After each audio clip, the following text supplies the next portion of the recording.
Պաշտոնապես Սերգեյ Ստեպաշինը պատվոշքանշանով պարգևատրվում է Հայաստանի և Ռուսաստանի միջև համագործակցության խորացմանը ժողովրդների միջև բարեկամության ամրապնդման նշանակալի ավանդի համար։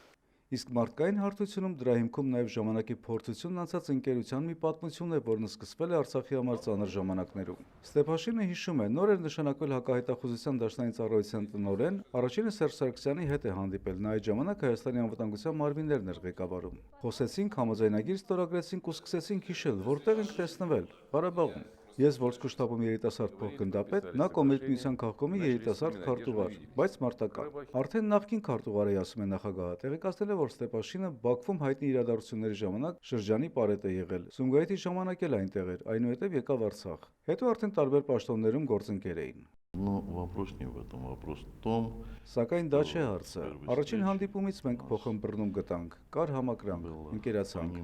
Մինչև այսօր էլ ընկերություն ենք անում։ Мы подружились. И дружим до сегодняшнего дня. Ինչպես է մարդկանց վերաբերվում պաշտոնանկությունից հետո, Ստեպաշինը հասկացել է Պավել Գրաչովի օրինակով։ Единственное, где он себя чувствовал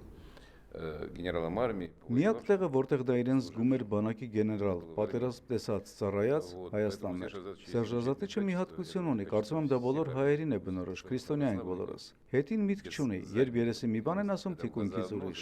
Նա ընկերություն է անում ընկերների, այլ ոչ պաշտոնների հետ։ Դա է ամենակարևորն ինձ համար, ասում է Սերգեյ Ստեպաշինը։ Իսկ շքանշանի համար շնորհակալ եմ, շատ ունեմ, բայց սա առաջին հայկականն է։